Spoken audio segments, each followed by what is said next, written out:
Hi, I'm Ted Price from Insomniac Games, and on today's episode of the AIAS Game Maker's Notebook, we've got one of my favorite people in the industry, Tim Schafer. As many of you know, Tim has been in the industry for a long time, and today he dives deep into topics that I know are going to be of great interest to developers and non-developers alike. We talk about how Double Fine brainstorms on brand new IP. We talk about humor in games and how important that is to Double Fine's culture. We talk about celebrity in and out of the games industry. And we also talk about crowdfunding and new avenues to crowdfunding like Fig. And finally, we talk about Double Fine's new publishing efforts and how that's changing the indie landscape.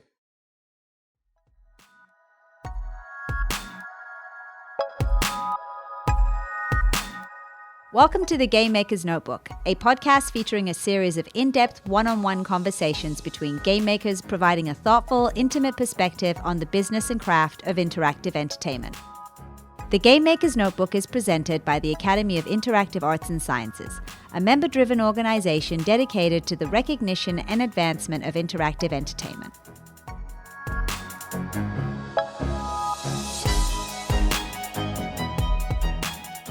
Tim, welcome. Hey, thanks for having me. You know, it's funny, when I talk to people about the podcast, they always ask, when's Tim coming on? Because he's always on talking about himself everywhere. No. It's hard to keep Tim away from a mic, is what this is. Well, that's a good thing. That's a great thing. And the fact that you are very open with your fans and with the industry about how you guys do things at Double Fine is unique. We tried to pull back the curtain a little bit. I think a lot of it comes from when I was 15 or so, and I wrote Analog Magazine, which was this magazine for people who had Atari 800 computers, 400, 800. Wait, were you an Atari person, Apple or Commodore? Apple. Yeah, see, down deep, there's a DNA that you don't want to push on that too far because you'll crack the whole industry into three parts. Well, I wanted an Atari 800. You know what? The marketing was so good, yeah. And it was just that my dad figured an Apple II was going to be better. They're all good. They're all the same processor. That's the lesson in the end. It's all 6502. It's true. I never thought about that. But you were an Atari 800 guy. And I wrote a letter to Analog Magazine, and I was like, how do you get into the games industry? And I never heard back anything. They never wrote me back, and I was like, someday. Actually, I gave up on that dream right then. I was like, I guess you can't do it. And a friend of mine was like, let's start our own game company. I was like, people like us can't do it. It's like people who are much smarter than us and robots and scientists and stuff do games. And little did I know, at that age, probably not long after that, Mark Cerny was probably already making Marble Madness or something. Young people were making games, and it was people just like us. And so I wanted to show that people who are making games are not some other species. They're not some other level of intelligence. They're just they're just people who tried it, and they had some good luck along the way, but they did the first step of just trying it. And that's what you did. Is that? Well, I did get really lucky. I mean, I was in my career center at Berkeley going, what am I going to do with my life? I had no idea. I was going to, what was I going to do? And I guess I got a database programming job because I'd studied computer science. And I thought, we want writers who can program and programmers who can write at Lucasfilm. And I was like, that sounds great. I didn't know you were a database programmer. That's actually what I was doing out of college too. So all the jobs back then, in the same way now, they're all like web development or who knows where they are now. But back then, people just the job anyone could get were like database programming. Yeah. What did you use? All kinds of proprietary weird things. That's funny because I did too. I used Foxbase because that's sort of what existed. I mean, that was one of those things that existed and had its own language. And I think Eric Wolpaw used that, and he actually used it to do dialogue for Psychonauts with that. Really? I like to manage because we weren't managing our dialogue good enough for him, so he used that tool. But yeah, proprietary database languages. I can't remember any of their names, but like college radio station helped them organize their database, and I worked at my hometown of Sonoma had a computer store, and I went in the back room and helped him with his database stuff, and I was doing that. I'm not saying I was very good at it, but that's what I was studying computer science. But on the side, I was really getting into my non outside of my major classes, like anthropology. I had a folklore class that was amazing, where we just studied folklore all around the world, everything from like myths and legends to like jump rope rhymes and just riddles and puzzles and toys and things, folk art from all around the world. We studied the Day of the Dead, and it started my interest in like stories from cultures that had been told throughout generations without any sort of marketing campaign, and just and also my English classes exposed me to like got me to read things like Thomas Pynchon, like Crying of Lot 49, and stuff that just made me really inspired about writing. And I got into creative writing. I had a creative writing classes and in a writing group, and I started to get more like equally interested in that in computer science, and I didn't know where this was going to lead to. And then I saw a job description that had described what I'd been preparing for without realizing it, which was to be a scumlet at LucasArts. A scumlet. That's what they called him, scumlet, just to make sure we didn't get too high and mighty. No, there must have been some other origin of that name. The language is called Scum. Right. Script creation utility for Maniac Mansion that Ron Gilbert had made for Maniac Mansion. And then their vision was to have these like directors, like Ron and David and Noah Falstein would be these directors of these interactive films that they were making there. And they would have scumlets come in and do all the kind of grunt work. We're like assistant directors who would do programming and then fill in dialogue and stuff. Did you embrace that, being a scumlet? Yeah, can you imagine, like, you're just out of college, you have no idea what you're going to do with your life. All of a sudden, next day, you're working at Skywalker Ranch. There's like a bunch of famous people walking around because Sky Sound is there. So like Jack Nicholson was there and Robert Redford was there. We're in the House of Star Wars. We got to, it was beautiful. If you've ever been to the ranch, it's beautiful. We should try and break in there someday. It's really fun. Like this, lots of he's really the architecture. It's got this backstory George made about a sea captain who is, his daughter liked Art Deco. And so there's all these parts of the house that are made in different styles from this backstory that he made. So anyway, dream job. And I knew it was a dream job. And this is incredible. This is so incredible. This is crazy. This is going to, and then they, it was a little bit too good to be true because they did kick us off the ranch eventually because all these nerds were like ordering pizzas late at night and doing all these things that they like, this is not, you can't have pizza delivery trucks coming here at midnight. Security guys don't like it. And we were getting too big also.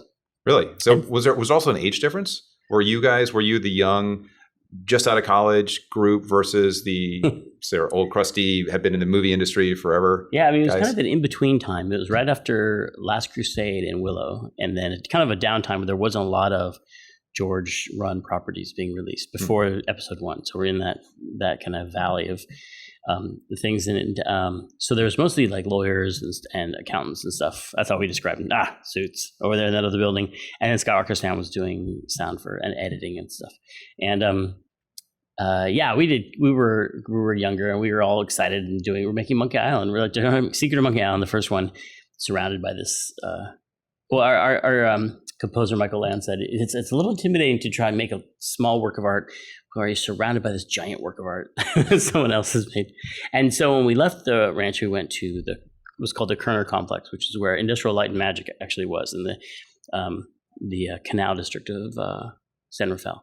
And that was cool too, though, because these people were making movies. These people were like it's still when they were doing practical effects. So they were blowing up airplanes on strings and like, they're doing Hunt for Red October and they had a warehouse full of this, like, it turns out to be totally poisonous, but like a mineral water fog in the air that they had giant submarine miniatures moving through, and they were still doing a lot of cool practical effects over there. And so it was fun to be next to all these things. Like we were next to we knew the guys who were like in the basement, like we're going to pitch Spielberg on CG for this dinosaur movie he's making. I was like, CG, it's going to be all pixelated. It's not going to work. No one's going to buy 5. And then, so it was fun to be near that kind of creative explosion as well.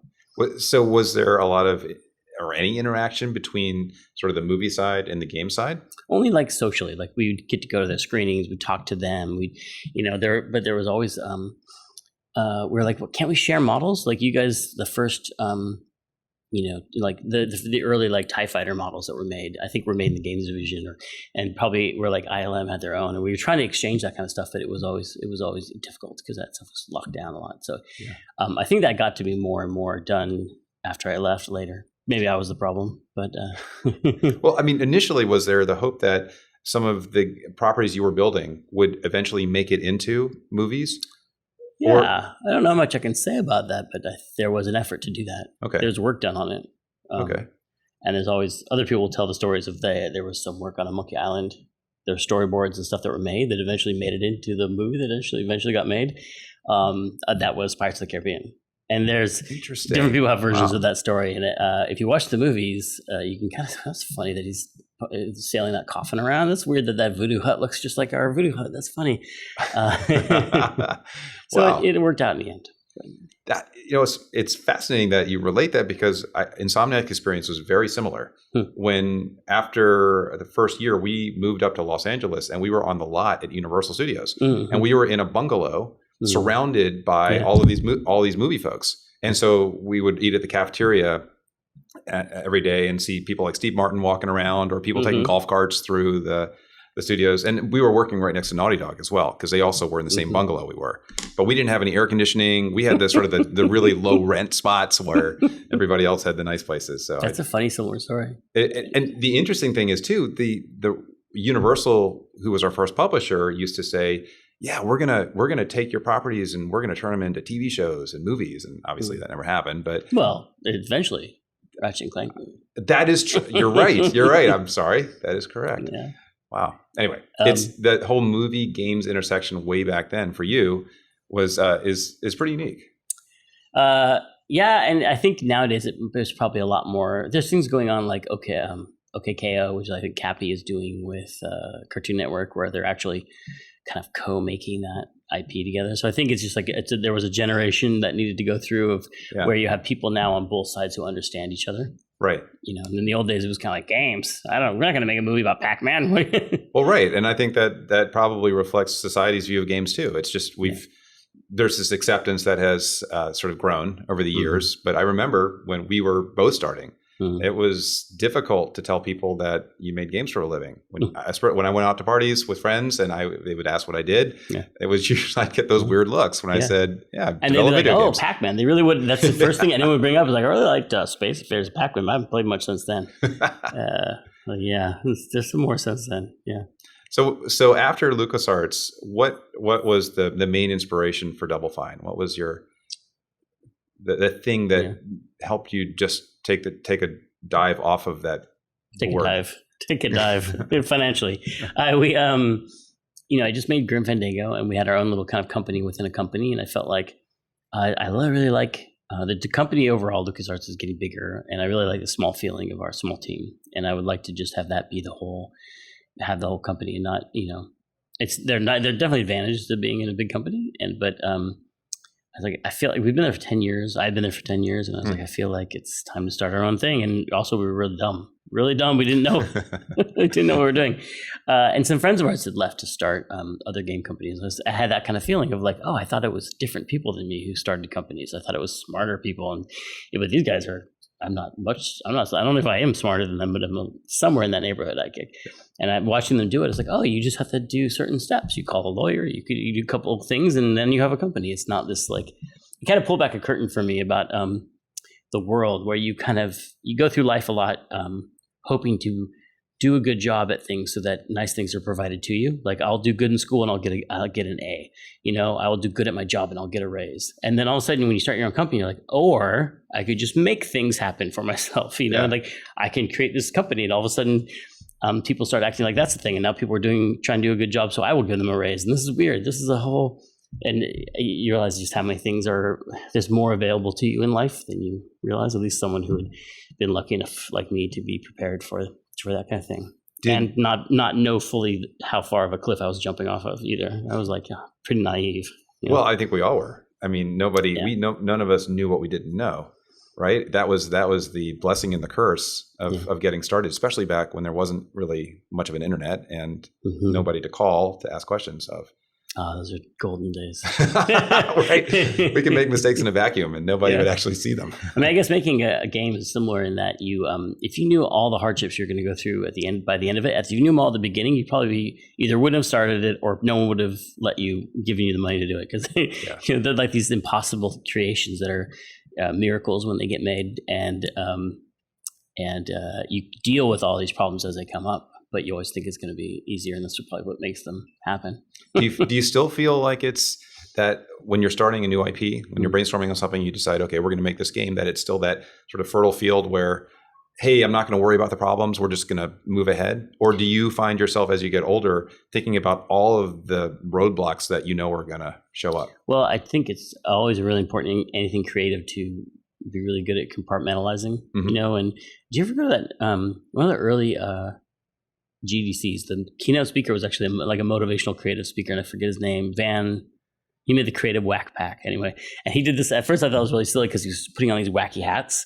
And he's like, now I'm going to put on my artist hat and my explorer hat and my warrior hat. And he broke it all up into, you're the explorer. You're just going off into distant areas. You don't care where you go, just finding stuff, finding ideas. And then there's the artist who uses their craft to actually try and make it into something. And then there's the judge who's really self-critical and cuts out the stuff and edits. And then there's the warrior that goes and fights to make it happen. And but afterwards I was like, that has been something I've been doing all these years, and realized that I got from that, which is that you do separate yourself out in these different functions. And it's really important when you're doing your brainstorming to not think about that's a bad idea, or not worry. I think it's really hard to get the team, even today. I'm like, you guys, we can't worry in this meeting. We can't say no. We just have to, everyone has to be yes-anding and like just go. And then we'll have another meeting where we actually can we actually make any of those crazy ideas happen?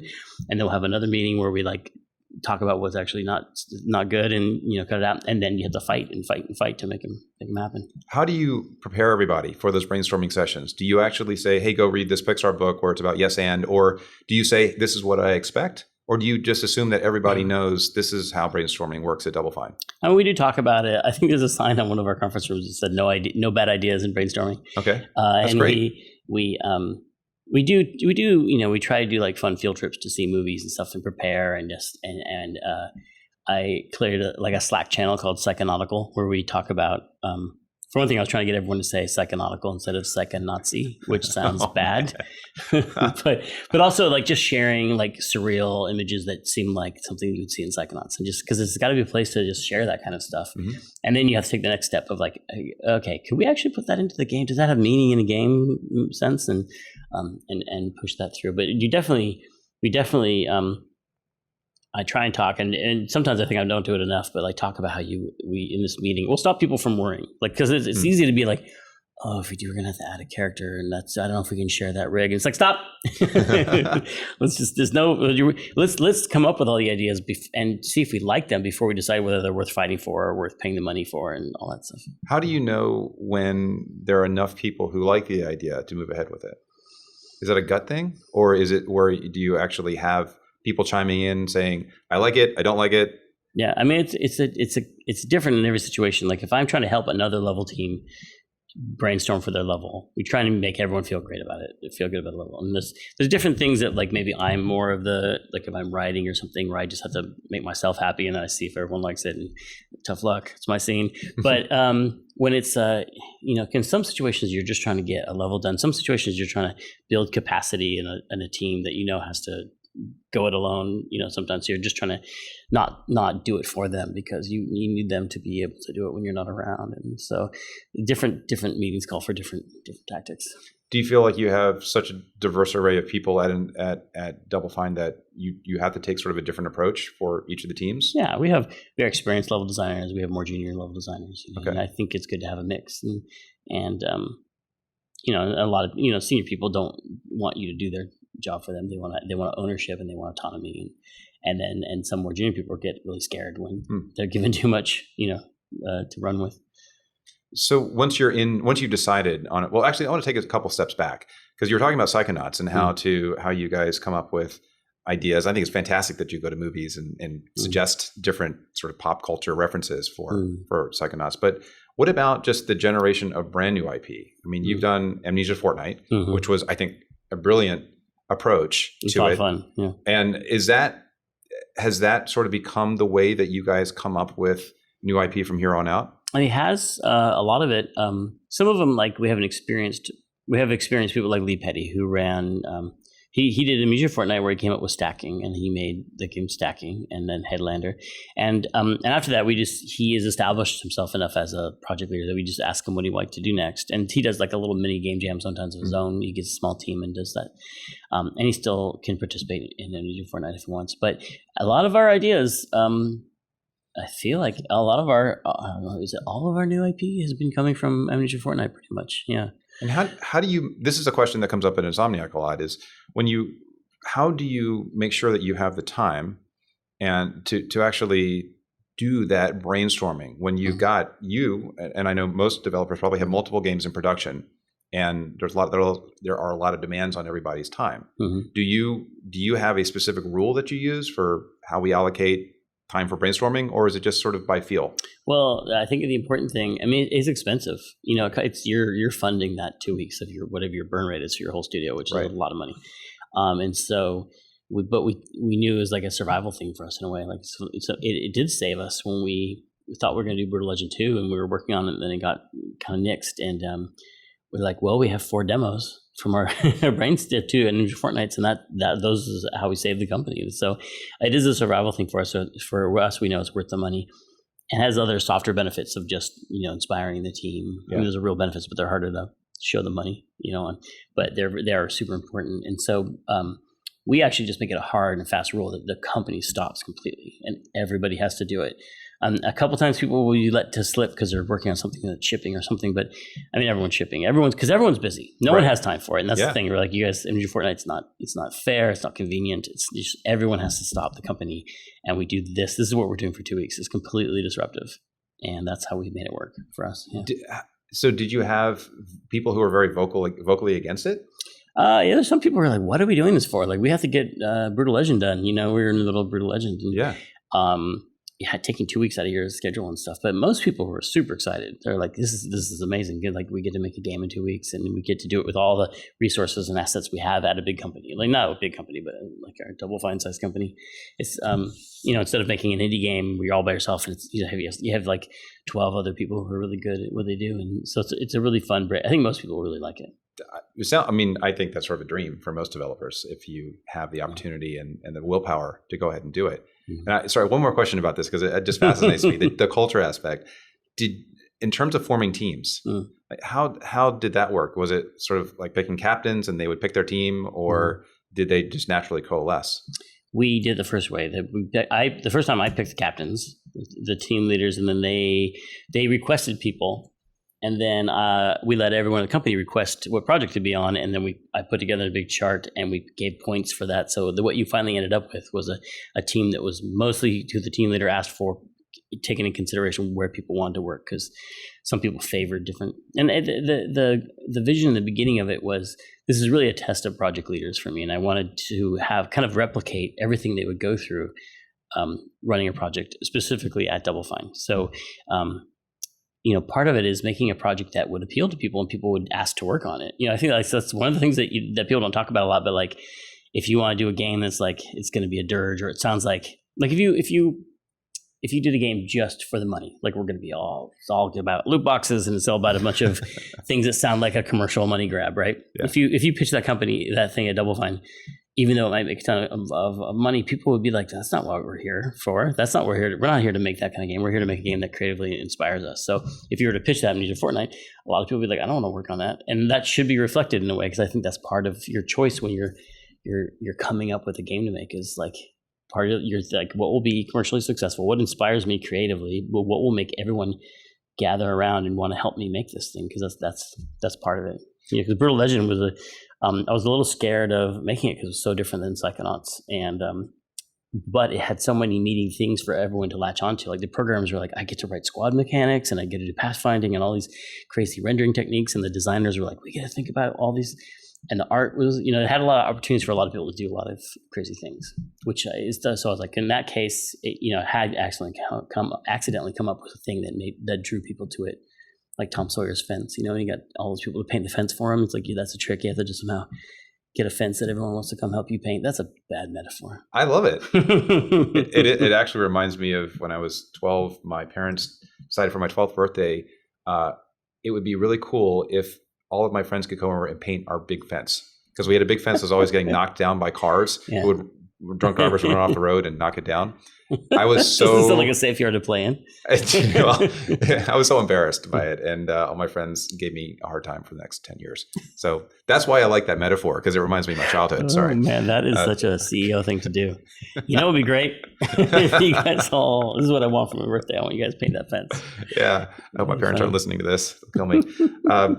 So I definitely want to talk about the tone of all the IP you guys create, and how, because you mentioned that what you want is something that's commercially viable, but also something the team's passionate about, right? And I think anybody who's a fan of your games, so many people out there understand that humor has been sort of a key component of everything you've done. So is that is that just who Double Fine is? Is that who you are? Is that what attracts people to Double Fine?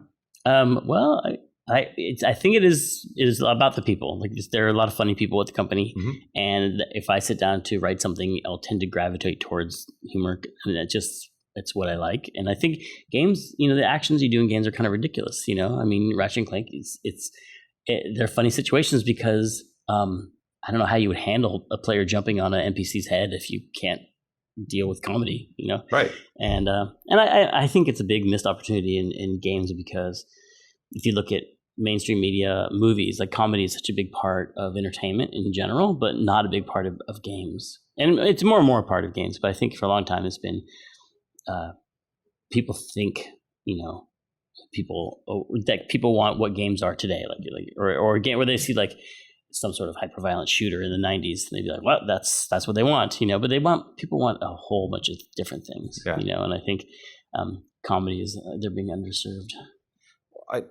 Do you have internal debates though about how much humor should be in the games, if it's sort of the end goal to make people laugh or have lighten their lives in some way? I mean, I think it's just a more of an instinct for the person doing the writing is for that game. Iron Brigade still had a lot of funny parts in it, but with it, the priority of that game was different. It was like, we want to make a solid mechanical game, tower defense mech shooter, and it just they needed some help with the writing, and I did it, and I was like, well, it's pretty funny in a way to think about what makes this whole crazy world happen. Yeah. Well, it was. And everything I've played from Double Fine has always had that thread. That always let's not take ourselves too seriously. Even stacking. I thought my kids stacking is super silly. Yeah. I mean, well, I say even that because when I looked at the art, right, it presented itself in a very different way. Even though, yes, it's the about Russian child labor, the Russian dolls. Yeah, and it had sort of the artistic, serious overtones, even though you were using the Russian dolls, which was kind of a crazy conceit. But it was humorous, and that's for me and my kids. Everything we played of yours, and we usually play your games together, has been a great experience because of the humor. And we debate the difficulty of having humor that really works in games all the time. And I believe that most people don't understand how difficult it is to really pull off humor in games, because it's so easy to fall flat or be corny or campy and not actually match what you're trying to do in the game. So I think it comes naturally for you. That's I think if you get a bunch of funny people together. I mean, I think animators are usually pretty funny. They're often gag oriented. Most animators that come out of school have been working. Those are some of the memes I like the best, of the weeklies, where you look at a cutscene and you're like, we could do it here. What if the character? Because there is a lot of that yes ending there. Like, because you're like, let's add a thing where he touches their head a little, and that'll be really freaky. And and they're usually pretty wacky, silly bunch. Oh no! I hope they don't listen to this and be like, "We're wacky and silly," but it's true. And I think animators and artists in general. I mean, actually, I find that across art development teams, you've got people who really just love humor and will try to step in and help inject it where they can. And I don't know, I don't want to get all high-minded about it, but at some point you do think about, like, I don't have any strong opinions about what game should be, and I don't think anyone should make a rule for game should be this or game should be that. I think it's more a personal choice of what, as a creative person, like, what do you want to make more of? What do you want to put out in the world? And at some point you're faced with that. Like, what do I want to just shove out into the world? And I would like to shove out funny jokes. I think the world could use a lot more of that. So that just reminds me, you're actually wearing a Brütal Legend t-shirt. So I'm always wearing a Brütal Legend t-shirt. Yeah. It just makes me think about Brütal Legend and Jack Black. And you guys, I remember seeing you both on stage. I think it was at the Spike Awards. A long time ago. 2009. Yeah, which was Flamethrower. Yes. I still don't have any eyebrows because of that. It was awesome though. And what is it like hanging out with people who are in the sort of the mainstream media doing comedy? Do you find that you mesh well as a result of your affinity for comedy? Yeah, we had a great time in the studio. I just saw him last night because we did a table read of Grim Fandango with the original cast, and we had Manny Calvera, Tony Plana, and like the whole cast there. And Jack came and did a lot of the parts that we didn't have, and it was hilarious. And a lot of those people, people treat them like celebrity. I mean, they are celebrities, but that seems to be the main thing for people. But most of the time, when you get a chance to work with someone like that, a well-known musician or a well-known actor, you find out they're just creative people, and they're probably drama nerds. They kind of grew up just wanting to put on a show. And when you get in that zone where you're just putting on a show together, and you're like talking about what would be funny for this character to say here, and you're working like that. That's what they're all about. Is just like anyone else on the team who's just trying to put on a good show. So they're a lot of fun. That's cool. I'm a huge fan of Jack Black, mostly because he's such a good singer. He's an amazing singer. He would in between every take on Brütal Legend, he would go into like some Dio song, operatic, just really full voiced. Just loves singing all the time. He's incredible. Well, so talking about a little bit about celebrity, do you ever think about moving into the acting world? I mean, I say this because you're a great host. Oh, well, thank you. And it's really fun to see you up on stage and doing your thing, and you're very natural with it. Has anybody ever approached you and said, you know what, we really like you to play a part in I did. You know, it was Messiah from Prepper the Rapper. Messiah was in the audience when I was hosting the awards, and Masura song. And he was in the audience. He goes, will you be in my game Haunt, which was this Connect game about a haunted house? And I was like, are you sure? And he goes, yeah, because we need a character who's kind of funny, but you don't trust him. Something shady about him. And I was like, that's weird that you got that impression from me. And so I did it, and I think it was fine, but I think they were like, oh, wow, you really can't act. Because I had to do a lot of like real acting is not just, like I was, if I host those awards, I'm kind of hamming it up and just being myself. And it's a little more like stand up or something, where acting and performance is a lot of just mechanical tricks and tools and skills you need to have, and I was getting tired by the end of the day. And my performance would change with each line as I started getting tired. It's a real hard job, but I don't think I'm particularly good at. I'm a little self-conscious to be an actor. Like I'm a little bit more comfortable just being myself and being a big ham. I mean, I do like the attention of being up on stage, and I love it, getting people to laugh and stuff. Like it's more like being a smart aleck in history class who gets in trouble with the teacher because he sees a place to make a joke, and you're not supposed to talk. You just make a joke, and everybody in class laughs. And you're like, yes, that was the best. Okay, well, so we're not going to see you on the big screen. I have a lot of respect for real actors who can be like, you want me to feel like what? Okay, hold on. And all of a sudden they just go into this. There's such a transformation when these people do. And they can be so different. I've liked everyone we work with, but there's you can tell some actors, they create this character and then they're nothing like that. And the things you think you like about them maybe is that you really like that character they're playing. And then they're just like regular people with different problems. And so it's an amazing skill. Like they know seems like they know what every muscle of their body's doing. Yeah. They know how tense their voice is. They know how they're those kind of monks who can control their heartbeat and sweat.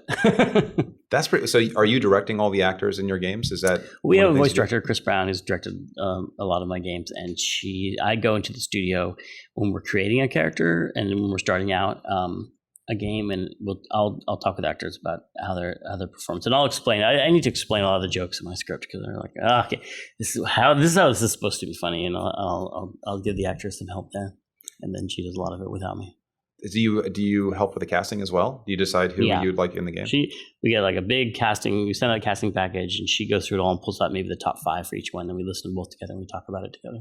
That's cool. I got to tell you, I really haven't heard much about how casting works in our industry. Mm-hmm. We tend to focus on programming, design, art, audio, the other side of the audio, and versus working with actors. At least that's not something I hear a lot.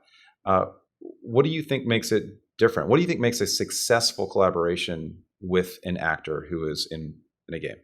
Well, to me, it's about recognizing that they're part of the creative team, and they're helping you create this character, and they're not just like a hired gun who just does what you tell them. I think, like a lot of people, I think you get the best results with all the creative people on your team if everyone feels like they're part of that putting on a show kind of feeling, and you treat them like that because they're a big part of it. We share a lot of actors between our games. Yeah. I just was with Jim Ward last night. He was one of our. He was Hector Lamons, and he's also Kevin Quark, right? And he has this amazing voice that he goes into, and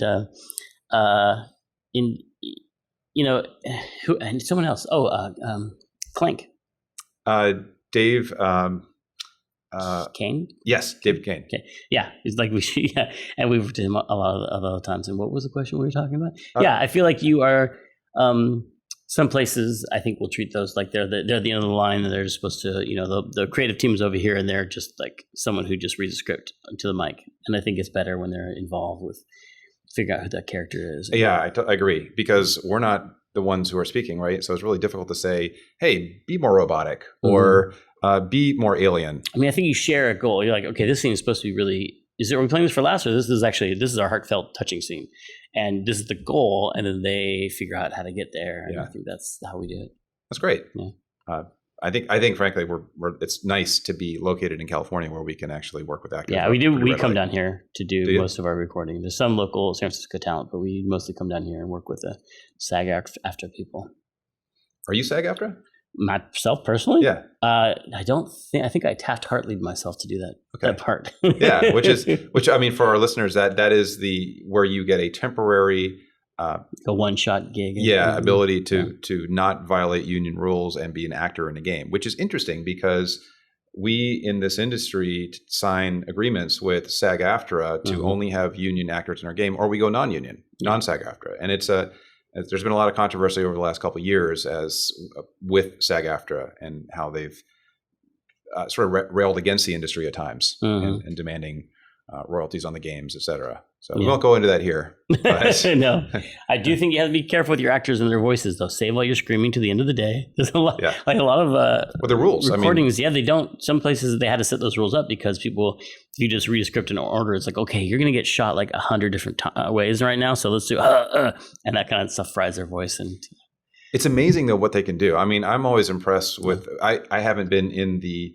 studio for the last decade, but back early, I used to work with the actors, and I couldn't believe how, as you're pointing out, how versatile they were, and also how much stamina they had. I mean, you can scream if you can scream again and again. There's a technique to it. That was a great thing about working with Rob Halford from Judas Priest. I'll bet, because he has an 8-octave range, and he would just do it all day long. And I was like, do you need a rest? He's like, what? No. And I'll give you some evils and some demon yells, and and he yelled double fine, and it just made my day. And he's you just belt that stuff out. And I think his vocal cords like these two massive biceps. They're just like, he can just do it all day.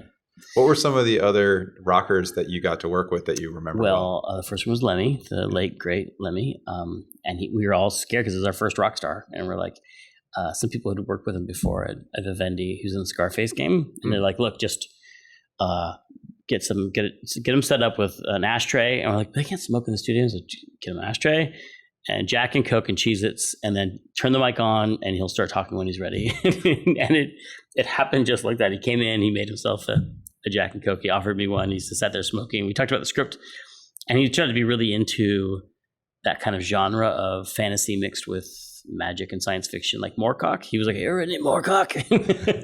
And I got a collection of Roman swords at my house. You want to come over and check them out? And I ended up going to his house to see his Roman sword collection also. So he was really friendly and really nice. And he just did it all in one take. Like most actors, you do 5 takes of every line. He just did it all once, and he's like, "Yeah, pretty fast." And then Ozzy came, and Ozzy Osbourne was there, and he was just a big hand, like a hoot. Like he was just like making jokes the whole time, and really funny and lively in the studio. And we had Rob Halford. He was very like we were about to record, and I got a call on my cell phone I didn't recognize. And I was like, "Hello," and he's like, "Hello, this is Rob Halford. I just want to call and say I'm going to be 10 minutes late," like I was for this podcast. But he called 10 minutes late, and I was like, "Wow, Rob Halford just called me, tell me he's going to be late. He's so considerate." You would think I would have learned a lesson and called you guys. No. And Lita Ford, who we worked with remotely, and we had a kind of we didn't get to work with her directly, but we did over the phone. So their home studio, but that was a lot of fun. Were any of them touring at the time that you were making the game? I don't. Yeah, well, we worked with Ozzy a couple times. A couple times we had to go to where he was, like London, and record him there because he was touring. Yeah. Did you get to go to the concert while you were after we got to go backstage at an Ozzy show? Great. And get really close to the Flamethrowers yet again. And, that was really great. And we get to see we're gonna go hopefully backstage at the Tenacious D show that's coming around. Oh, that must have been fantastic. Yeah, it's fun. But like deep down, they're all just creative people who all want to put on a show. Yeah. It's the same kind of like P.T. Barnum impulse and all those people, So we're talking about celebrities, but you are a celebrity in this industry, and we're here at E3. And what is it like for you walking around? Do you get recognized pretty readily by people? Yeah. I mean, it's a weird kind of celebrity. I'm doing air quotes for the people who are not, because you're like kind of like micro famous or like local famous. Like if you're at GDC or E3, you can walk the floor and people will like ask to take selfies and stuff like that. And it seemed, they're very excited and they're all really nice. It's nice. It's only a pain if you're trying to get somewhere fast. So I usually will walk right behind Greg, and Greg is one of the tallest people in the industry, and I'll be on my phone kind of drafting behind him if we need to get somewhere in a hurry. But otherwise, we'll stop and talk to people, and they're all really nice. And then if you like, I remember walking away from GDC once, and then walking to the train to go home, and you could just kind of feel the fame, like you feel like a god surrounded by those people. Then you feel that fame just melt away, and by like a block away from GDC, you're just a schlub, and someone's like yelling at you, and you're like, get out of the way, and you're like, oh, it's gone. And that's fun. I think that's good too, because it keeps you from believing that, taking that too seriously. And because when I was on that stage with Jack and the flamethrowers were going off, it's easy to think like, I'm here because I'm so awesome. But you're like, no, I'm here because I'm at the tip of a rocket fueled by EA's marketing division, right? They're promoting a game, and I just happen to be at the very front of it, screaming and thinking that I can fly to the moon, but I can't. I'm just, So it's good to keep that perspective on the whole thing. Yeah, that's great to hear, and I think most of our industry embraces that as well. It's interesting to see that there really haven't been many of our peers who have really gone out there and said, it's all about me. I need to be on stage. Really, it all comes back to the games and the teams that are making the games every single time. Yeah. And that's been, I don't know about you, but for me, that's one of the really nice things about being in games. Yeah. Is we don't have to deal with all of that stuff that we see right next door to us in Hollywood, right? Yeah. I mean, I feel like, after working with a lot of celebrities, I wonder about how that ever happened, because none of them, when you were actually working with them, like I've been saying, they're all really just creative people. And True. I feel like in some ways they've realized that celebrity status is really just helpful to them, financially. I mean, it helps you get deals and stuff. And that's a good point. It sounds like I was denigrating Hollywood. That's not my intent. No, I mean, I always wonder, like, why could they, sometimes it seems like they let that kind of perpetuate, but they're also kind of trapped. Like you see famous people, like they can't walk somewhere. They when you see someone being harassed by TMZ, like they're just trying to like go to the store, you're like, oh, that must suck to like try and walk to the store and have someone yelling at you and asking you questions about your kids' clothing and stuff like that. Well, and that is the brand though too. It's the brand that one creates in Hollywood. It is about the actors and the folks who are sort of above the line. Whereas in our business, I remember, and you probably remember this 15 years ago, there was a push to get game developers out there as celebrities. Well, we were promised that when we started by that EA ad with Bill Budge wearing that's right, with wearing the bracer, and they were like, someday these programmers or these nerds are going to be viewed as rock stars. And I was like, okay, well, I'm signing up for that. But it really hasn't come to pass, and I think that has to do with it's just a different place, it's a different approach, and we focus on making the games, I guess. And we're not good looking enough also. That too. That is absolutely true. Well, it's kind of like it's run by directors and stuff, and there's not a lot of that glamour associated with it. And also, going back and doing these things like the Grimm thing and remastering old games, and just looking back in the games in my career and like the ups and the downs, and like just looking at how lucky I was to why was that game successful? It's like because that crazy group of people that came together and made it at that time. And a lot of them I don't work with anymore. Some of them I do. But how lucky was I that artist and that musician and that programmer, and that animator all came together to make that incredible thing, and I was lucky enough to be, sometimes I think of myself as like the soup stone, you drop the stone in the soup and then it's okay. You just need to add a little carrots, maybe some potatoes, and then you take the stone out at the end of the whole thing is soup. And I'm like, I was just there to kind of gather all those people together and make that something happen. And then write all the dialogue, like a stone that can write dialogue. Well, that's an interesting point. And you talked earlier about all the hats, right? So how many hats do you wear these days? Well, I try to manage my hats because I think it's easy to get pulled into different jobs you don't want, because I've watched friends of mine who were great artists, and they kind of they've gone different career paths. So some have gone into like, I just want to be the best artist, like this really in demand concept artist, or I want to be a lead artist. I want to run my own project, because one of them said like, because that's where the money is. And I was like, wow, maybe. And maybe he's like, he was an art director and then a project leader, and he's like, yeah, I'm just kind of bummed that I'm not doing art anymore. But I'm trying to get excited about helping other people do great art. And that is, a lot of times management is like that. You're no longer the artist, you're the person who facilitates other people doing art, which can be good or bad. It's a whole different skill set. And some people are good at that. There's some people are good at art and they're terrible at that, and then, but what I think you have to be in touch with was like, what lights your fire every day, and the fire in your belly, and like what makes you happy about going into work. Because if I stopped writing, I think I would, if it's really easy to get pulled into the financial side of Double Fine, because there's a lot of work to do there, signing contracts, getting deals made, worrying about how much money there is to do. And also like, what about what kind of desks we have? There's a lot of things you can't worry about in a company. And I could easily get pulled into that. Or I could hire someone smarter than me and do that for me, so I can still do the stuff that I like to do, which is write. Because if I stopped doing that and I started doing that other stuff, I would just wake up one morning and be like, why am I going to work today to pick desks out and look at the bank account? I don't like my job anymore, And so when people talk about what it's like to do games for as long as we have, like almost 30 years, part of it is managing your own inspiration and making sure your job is still the hat you want to wear, or hats. Yeah, that's awesome. So don't put on that bad hat. Well, I'm sure at times you do have to look at the financials, right? And I think one of the coolest things that has happened over the last several years is crowdfunding of games, and you were at the forefront of that movement with Kickstarter and then with Fig. So where is that today? Because I'm sure a lot of our listeners aren't really thinking about that too often. So you are the expert, you and Justin, right? And several others have really been pushing sort of new frontiers in that area. Yeah, I mean, it changed our company completely. We were just getting into self-publishing and doing it small ways, with ports and through angel investment. And crowdfunding let us self-publish a whole game by ourselves. And like, wow, you get to keep the money when you self-publish. That's interesting.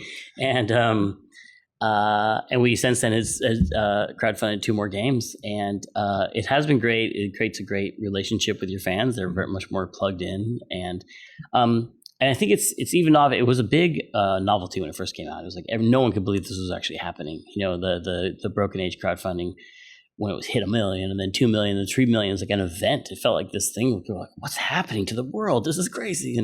And people wanted to be part of it. And I feel like that feeling is mostly gone from crowdfunding now. That feeling of like, oh my God, this newsworthy, crazy thing is happening. I mean, every once in a while there'll be a breakthrough, crowdfunding experience that makes $8 million and everyone pays attention. But I think it's a little more routine. And that's kind of what I was hoping for. Eventually that would become more routine and repeatable, so you could just keep doing it. It was just one of the many options that people have. And we started when we were doing our crowdfunding, we were like, the only thing I feel guilty about is what if this game's a big hit? What if we make a lot of money off of it? What about the people that made it happen? Like if that was a publisher, they would get money for that, but these backers won't get anything. Is there any way we can share the money with them? And we actually asked Kickstarter about that, and they said they can't. That's illegal because that's investment then, and that's regulated by the SEC. And so we said, okay. And then some of the SEC rules changed, and Justin was really up on that. And so he spun off and started Fig to kind of be there when that change happened. And so we were one of the first crowdfunding campaign. I think we were the first one to take unaccredited investors, which means not rich people who are just investing, And I think that changes things. And I think there's some movement there that's yet to happen when when Psychonauts is done, starts making money for the people who backed it. I think people are going to start to see how that could happen. And like, wow, we could, when Brian and Fergus's games come out, and because I feel like those are good, those are good investments I made. Because as a backer, I can look forward to thinking I'm going to make my money back on those games. And when people start to make money on games, I think it'll get even more excited about crowdfunding. I mean, I think it hasn't. I thought it was going to be funding everything we're doing pretty soon to be like $20 million campaigns. And that hasn't happened yet, but we'll see if once people start getting revenue back, if it starts growing again. Are we going to see, and by the way, we're talking about Justin Bailey and Fig. Yeah. And Fig. Fig.co. And he is currently the CEO and founder of the company. And he was your COO originally. He lets us found that, and we started Psychonauts 2 funding on there. And now I'm on their advisory board, me and Brian and Fergus and Alex Rodopoulos and some other people. I keep forgetting who's announced, who's not announced. But that's a great board. Yeah, and we need to look at new games and talk about who we should be funding and not. And so it's it's not like it's a few games at a time. You're kind of closely watching them, and it's a little more curated. And so you've got, Fig has several big games, including yours, that are queued up to be released in the next period, call it year, a couple of years. Yeah. And things really could change. So what's your hope for Fig and for the future of funding bigger and bigger games? My hope is that we make money for people who back the projects, and we get to back bigger and bigger projects, which would mean just our ability to stay independent and make grander and grander experiences for people without going to more onerous sources of money with more strings attached, you lose your IP and other things.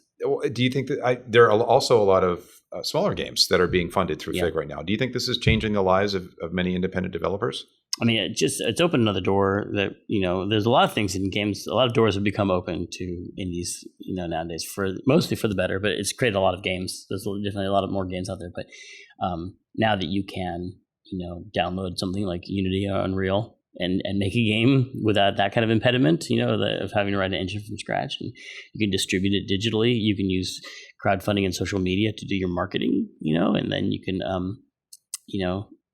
fund it with crowdfunding. It's just there's just so many opportunities to just come from nowhere and make a great indie game. Well, you talk to a lot of indies, all the time. And do you feel like the numbers are growing and growing, given the abundance of resources that are out there in terms of education, in terms of free tools you mentioned? That's right, education. Yeah, in terms of resources, being able to find people of like mind who can join you in a team. Do you think we're seeing an explosion, or is it sort of still limited to those people who are willing to mortgage their house and give up everything in their lives to dive in? I mean, it definitely is easier if you can live at your parents' house for a while, but I think it's opened up a lot of doors, and there are a lot more games, and I think that's a problem people discuss a lot more, is the discoverability. There's so many games on Steam, and it's hard to stand out, and that's one of the reasons that, along with some other small indies, Double Fine is doing publishing of other people's games now. Double Fine Presents is what we call our publishing branch, and we look at small games from less experienced studios, and because a lot of people were coming to us, especially after our crowdfunding success, and saying like, "Will you look at my crowdfunding page? What do you think of our rewards? What do you think of our?" And I was like, "Your video's too long," and I'd be like, we give them some advice, and then they'd be like, "How do I get featured on the Xbox platform? How do I get who do you know at Sony?" And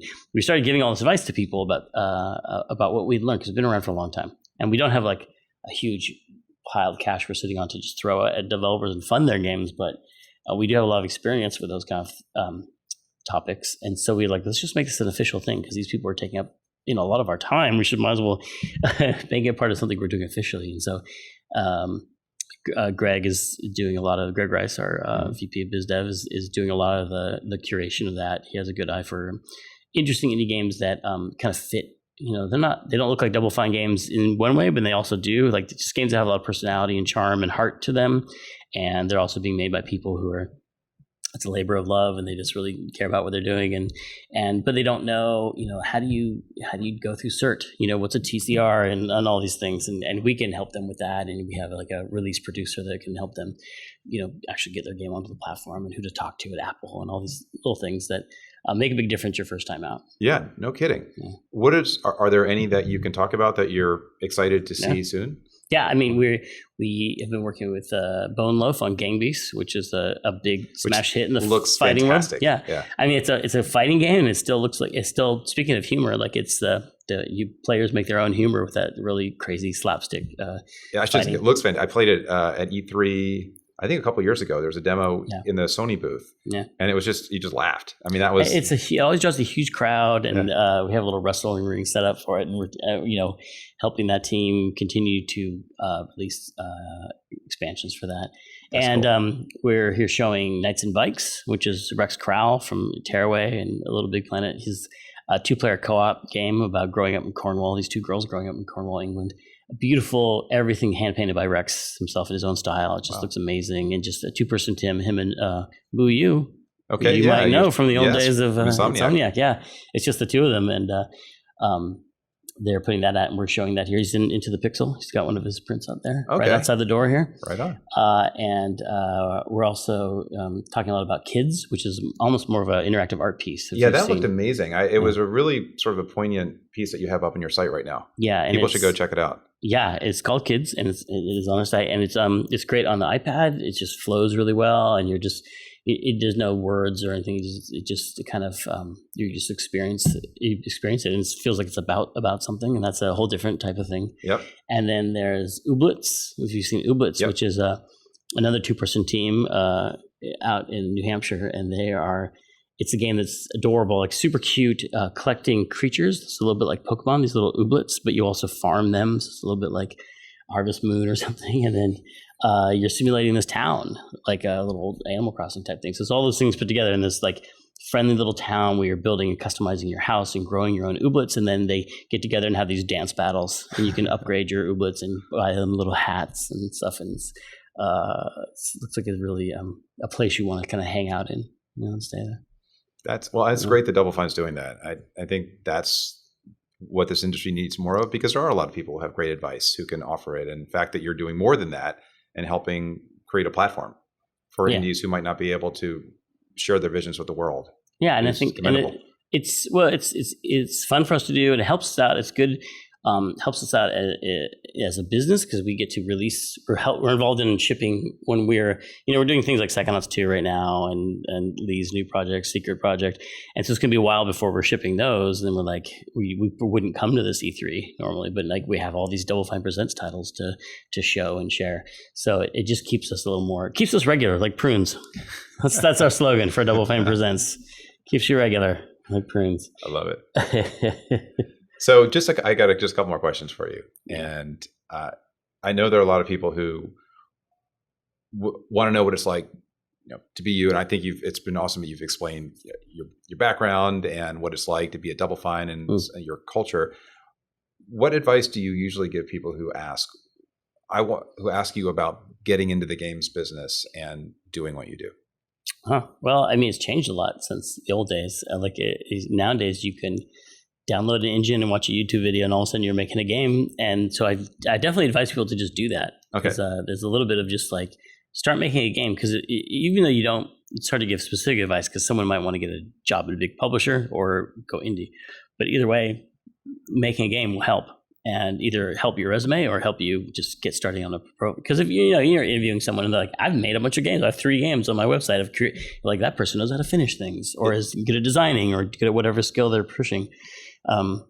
And so just making a game and showing that you can finish a project, or showing that you can collaborate with other people, or that you all you did was you organized the group that came together and made the game. That if you're hiring a producer or something, that might be someone who you want to look at. And so and I hate to say, like, it just sounds like you're just advising someone to practice if they want to be in a rock band or something like that, but it is. I mean, it is great practice.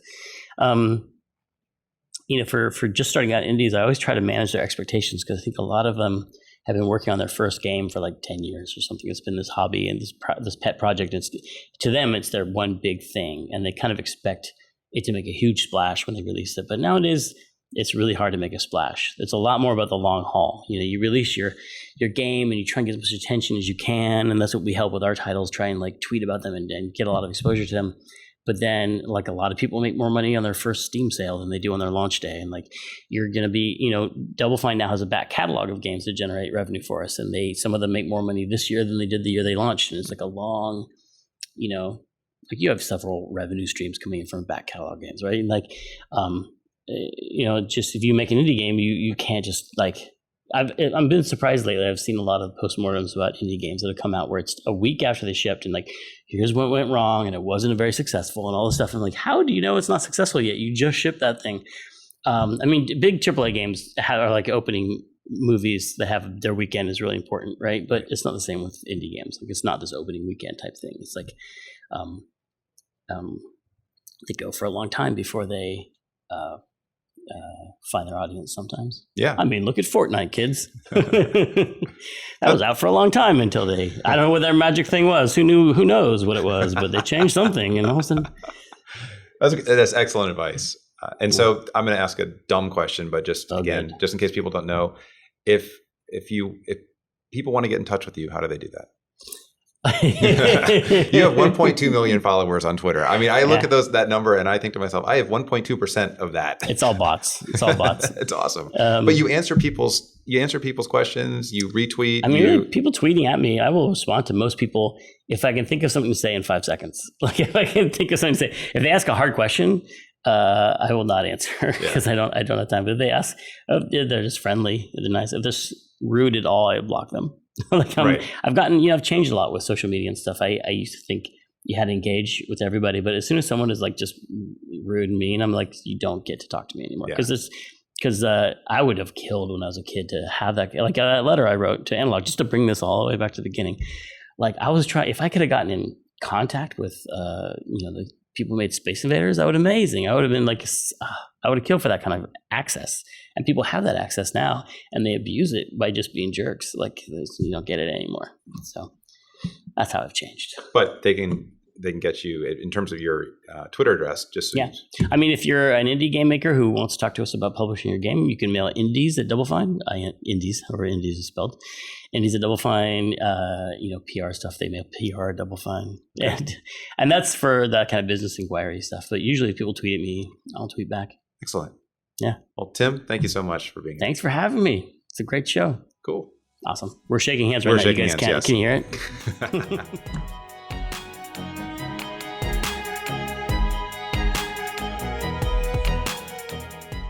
Thank you for joining us for the Game Maker's Notebook.